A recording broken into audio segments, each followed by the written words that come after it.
अस्सलाम वालेकुम रहमतुल्लाहि व बरकातुहू। मेरी बात सुनो, चाहे तुम लड़की हो चाहे तुम लड़के हो, पूरे गौर और फिक्र से और दिल से और पूरी सुनना। तुम्हारे दिल में भी कितने शिकवे है ना कि कोई नहीं है तुम्हारा। किसे बताऊं अपने दिल के राज? ये दुनिया मेरे साथ ऐसा क्यों कर रही है, ये लोग मेरे साथ ऐसा क्यों कर रहे हैं, और मैं खुद भी कुछ कर क्यों नहीं पा रहा? आखिर मैं ऐसा क्यों?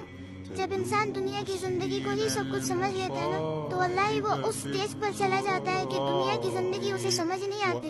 एनीहाउ, तू एक काम कर, आज रात जब सब सो जाए ना, तो तू चुपके से उठना, किसी को कानों कान खबर नहीं होनी चाहिए, और सबसे अलग थलग होकर जा नमाज पकड़, बिछा और उस पर खड़ा हो जा। हाथ बांध, आंखें बंद कर, इमेजिन कर कि तेरा रब तेरे सामने खड़ा है, वो रब जिसका तू बंदा है, और उसे अपना सब कुछ मान, और ये तसव्वुर करके आज मैं अपने रब को अपनी हालत दिखाने आया हूँ। आज मैं अपने रब से इस दुनिया की शिकायतें करने आया हूँ। आज मैं अपने रब से दिल के राज बयान करने आया हूँ। 2 रकत नफल नमाज पढ़, और नमाज पढ़ने के बाद झोली फैला दे, हाथ उठा दे, बिछा दे खुद को, और दिल की गहराइयों से पुकार अपने उस रब को जो तेरे दिल के हाल को जानता है, जो तब भी तेरे साथ था जब दुनिया तेरे साथ नहीं थी, जो तब भी तेरे साथ था जब दुनिया तुझे जानती नहीं थी, और जो आज भी तेरे साथ है। वो अकेला काफी है तुझे संभालने के लिए।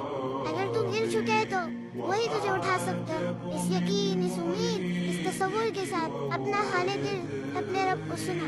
एक आंसू का कतरा निकल आया ना, या तेरी आंखें सिर्फ नम हो गई, या चलो अगर तुम्हें सिर्फ इतना एहसास हो गया कि मैं अल्लाह के सामने बैठा हूँ, मैं अल्लाह ही से बात कर रहा हूँ, यकीन करके उठना कि तेरा रब तुझसे राजी है। अल्लाह के सामने खड़े वही होते हैं जिनको अल्लाह की जरूरत होती है।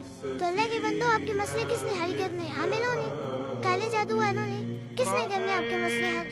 अल्लाह ने करने हैं ना। तो अल्लाह कहा है, एक्चुअली में आई डोंट नो व्हाई हमारा ये माइंडसेट बना हुआ है कि अल्लाह कुछ स्पेसिफिक जगहों में पाया जाता है, और अल्लाह रब्बुल इज्जत के जो मुस्तहक के फैसले होते हैं वो नेक लोगों के लिए होते हैं। या अल्लाह रब्बुल इज्जत जिन लोगों की दुआएं कबूल करता है वो बहुत नेक होते हैं, लंबे लंबे सजदे और पाक साफ रहने वाले होते हैं। हाँ ठीक है, उनका अपना दर्जा है, लेकिन इसका ये मतलब भी तो नहीं है ना कि एक आम इंसान अल्लाह तक पहुँच ना सके, एक आम इंसान अपने दिल की बात अल्लाह को ना कह सके, और अल्लाह रब्बुल इज्जत को अपनी तरफ मुतवज्जो ना कर सके। वो कहते हैं कि कोई काबे से खाली हाथ लौट आया तो कोई घर बैठे खुदा को पा गया। आपको नहीं लगता कि जो कमजोर होते हैं, जो आम लोग होते हैं, जो मजलूम और फकीर किस्म के लोग होते हैं, जो खाली हाथ होते हैं, मुआशरे को ज्यादातर तर्स इन्हीं लोगों पर आता है। तो अगर आप अपने आप को ये मान बैठे हैं कि हम गुनहगार हैं, हम बदकार हैं, तो दूसरी जानिब ये भी तो यकीन कर सकते हैं ना कि अल्लाह रब्बुल इज्जत आपकी तरफ ज्यादा रुझान करेगा।